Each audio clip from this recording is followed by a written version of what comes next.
Hello friends, মৌমিতার একটা YouTube ভিডিওতে সকলকে স্বাগত। আজকে আমরা থাইরয়েড কিভাবে কিওর করা যায় তার উপর কিছু আসন ও প্রাণায়াম দেখে নেব। থাইরয়েড দু রকমের হয়। একটা থাইরয়েডে মানুষ খুব মোটা হয়ে যায়, একটু বাল্কি হয়ে যায়। আর আরেকটা থাইরয়েড আছে যেটাতে মানুষ এক্সট্রিমলি রোগা হয়ে যায়। তো আর আধুনিক চিকিৎসা ব্যবস্থা বা অ্যালোপ্যাথিতে বলা হয় যে থাইরয়েড হলে নাকি রেস্ট অফ লাইফ ওষুধ কন্টিনিউ করতে হবে। কিন্তু থাইরয়েড পুরোপুরি কিওর হয় যোগাসনের মাধ্যমে, প্রাণায়ামের মাধ্যমে। তার জন্য দরকার ধৈর্য আর নিয়ম করে প্রতিটা দিন সেই আসন এবং প্রাণায়ামগুলো করতে হবে। তাহলে আজকে দেখে নেওয়া যাক থাইরয়েডের জন্য কোন প্রাণায়াম এবং কোন আসনগুলো খুব উপকারী। থাইরয়েডের জন্য প্রথম যে প্রাণায়ামটি আমরা শিখব বা দেখে নেব তা হলো কপালভাতি। কপালভাতি খালি পেটে করতে হয়। যখন আমরা ঘুম থেকে উঠলাম তখন যে অবস্থায় আমরা থাকি খালি পেটে, সে সময় কপালভাতি করা সবচেয়ে বেস্ট সময়। আদারওয়াইজ যদি আমরা বিকেলে করি তাহলে লাঞ্চের 5 ঘন্টা পরে, ইন বিটুইন যেন কোনো খাবার আমরা না খাই। এই 5 ঘন্টা যেন আমরা কিছু না খাই। 5 ঘন্টার গ্যাপে আবার কপালভাতি করা যেতে পারে। কপালভাতি শুধু থাইরয়েডই নয়, আমাদের শরীরের বিভিন্ন যে অসুখ হয়, ইভেন ক্যান্সার পর্যন্ত সারিয়ে দেওয়ার ক্ষমতা কিন্তু রাখে। তো কপালভাতি আমরা কিভাবে করব সেটা একবার দেখে নিই। আর আমরা প্রথমের দিকে 1 মিনিট করব, পরে আস্তে আস্তে সময় বাড়িয়ে সেটা যেন আমরা 5 মিনিট করতে পারি, এরকমভাবে করতে হবে। তো ফার্স্টে আমরা এইভাবে পদ্মাসনে বসে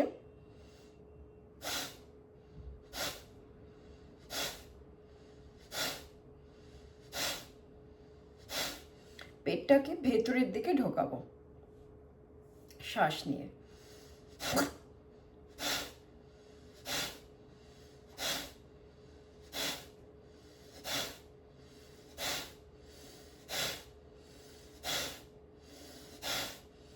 কপালভাতি থাইরয়েডের জন্য খুব ভালো। এটি আমাদের স্টমাককে খুব ভালো রাখে, আর এতে শরীরে ব্লাড সার্কুলেশন খুব ভালো হয়। স্কিনের জন্য কিন্তু খুব ভালো। ওভারঅল শরীরের জন্য কপালভাতি একটি অসাধারণ প্রাণায়াম। তাই প্রতিদিন যখন আমরা যোগাভ্যাস করব তখন যেন কপালভাতিকে অবশ্যই রাখি এবং সেটাকে ফার্স্টে রাখি।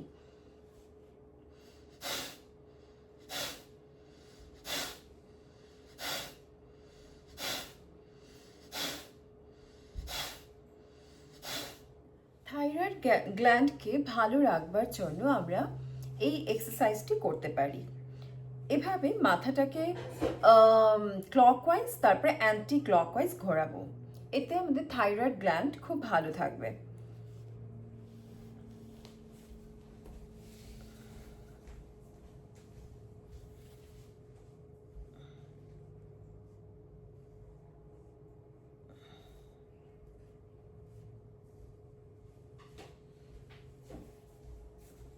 এবার অ্যান্টি ক্লকওয়াইজ।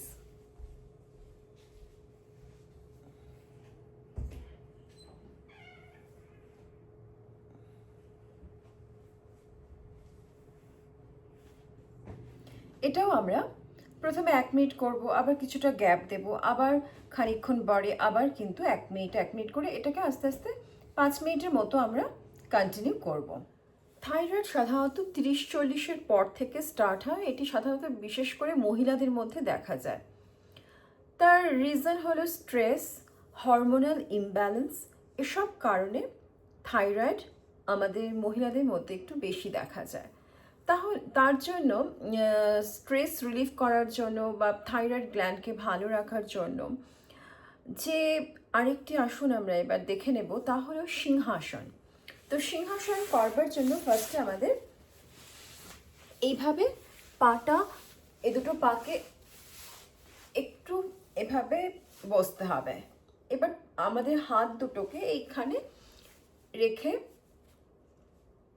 আমাদের জিভটাকে নিচে, আমি দেখাচ্ছি, এভাবে করতে হবে।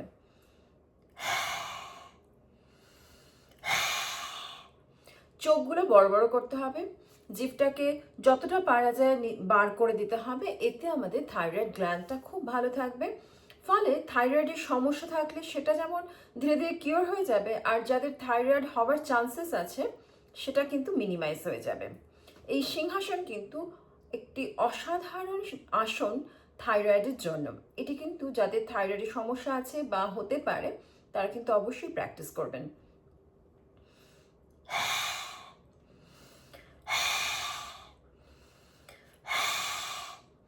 এভাবে চোখ বড় বড় করে এই সিংহাসনটি করতে হবে। এতে শুধু যে আমাদের থাইরয়েড গ্ল্যান্ডই ভালো হয় তা না, আমাদের ফেসও কিন্তু খুব সুন্দর হয়ে যায়। থাইরয়েডের জন্য আরেকটি পাওয়ারফুল প্রাণায়াম করব, তা হলো অনুলোম বিলোম।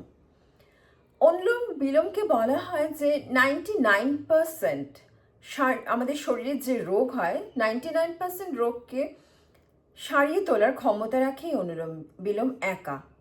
যদি আমাদের ভীষণ অসুস্থ একজন মানুষ, তিনি কপালভাতি করতে পারছেন না বা ভস্তিকা করতে পারছেন না, কোনো ক্রমে অনুলোম বিলোমটা হয়তো করতে পারছেন, সে যদি সেটা 2 ঘন্টা প্রতিদিন করেন তাহলে কিন্তু তার রোগ ধীরে ধীরে কমে যেতে পারে। এরকম পাওয়ারফুল একটি প্রাণায়াম হলো অনুলোম বিলোম। তো অনুলোম বিলোম আমরা কিভাবে করব সেটা একবার দেখে নেওয়া যাক। ফার্স্টে আমরা এভাবে আমাদের এই নস্ট্রাল দিয়ে শ্বাস নেব, এবার হোল্ড করব কিছুক্ষণ, তারপরে এবার শ্বাসটা বার করব, নিয়েই কিন্তু বার করব না, এতে কিন্তু খুব বেশি ফলদায়ক হবে না। ফার্স্টে নেব, কিছুক্ষণ হোল্ড করব, তারপরে ছাড়বো। ওটা 7 মিনিট রাখতে পারলে খুব ভালো হয়। তো প্রথমের দিকে হয়তো 7 মিনিট আমরা রাখতে পারবো না, তবে 1 মিনিট 2 মিনিট যতক্ষণ পারা যায় রাখলাম, তারপরে ছেড়ে দিলাম। হোল্ড করাটা খুব জরুরি।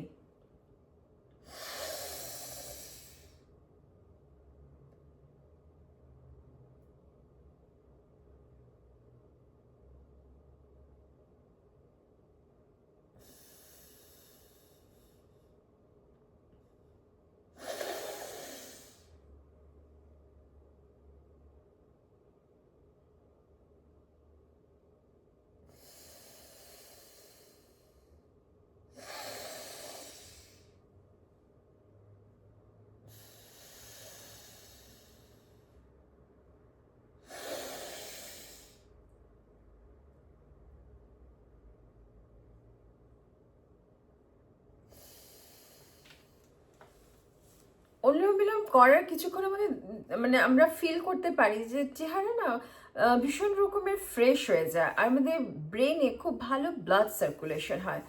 অনুলোম বিলোম প্রাণায়ামটি ভীষণ একটি ভালো প্রাণায়াম থাইরয়েডের জন্য। তো যখন আমরা যোগাভ্যাস, যখন আমরা এক্সারসাইজ করব, তখন যেন অবশ্যই অনুলোম বিলোমকেও ইনক্লুড করে নিই। এবার আপনাদের থাইরয়েডের জন্য একটা পয়েন্ট আছে, সেটা যদি আমরা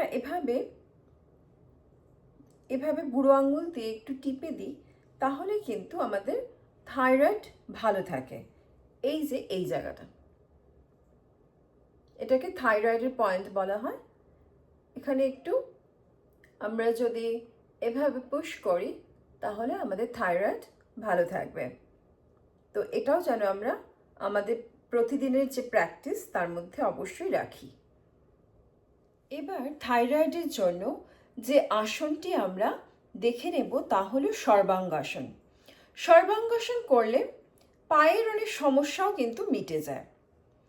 একটা আসন বা একটা প্রাণায়াম যখন একটা রোগকেই যে অ্যাড্রেস করে তা না, অনেক রোগকেও কিন্তু একসঙ্গে ভালো করে তোলে। তাই যত আমরা আসন, যোগাসন, যত প্রাণায়াম করব, মনে রাখতে হবে আমার হোল শরীরটা, আমার মনটা দুটোই কিন্তু একসাথে ভালো হয়ে যাচ্ছে। তো এবার আমরা শিখে নিই একটু সর্বাঙ্গাসন।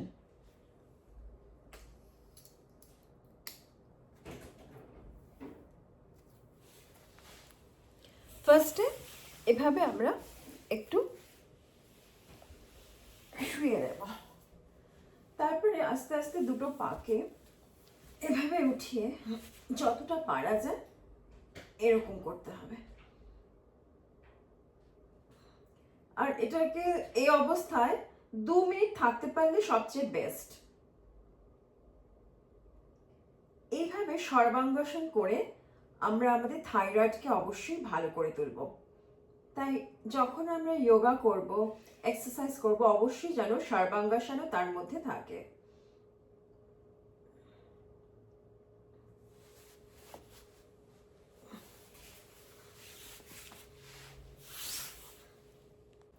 থাইরয়েডের ওপর যে কটা প্রাণায়াম, যে কটা আসন আজ দেখালাম, আপনারা নিয়ম করে ধৈর্যের সাথে সময় দিয়ে প্র্যাকটিস করুন, দেখবেন থাইরয়েড কিন্তু ভালো হয়ে যাবে। আর তার সঙ্গে যেরকম চিকিৎসা চলছে সেটাও চলতে দিন। আর আজকের ভিডিওটা আমি এখানেই শেষ করছি। ভিডিও ভালো লাগলে, উপকারী মনে হলে অবশ্যই লাইক করবেন, কমেন্ট করবেন, আর চ্যানেলে প্রথম থাকলে ভালো লাগলে চ্যানেলটিকে সাবস্ক্রাইব করে নেওয়ার একটা অনুরোধ রইল। আবার দেখা হবে একটা নতুন ভিডিওতে। সাবধানে থাকবেন, সুস্থ থাকবেন। আজকের মতো এটুকুই।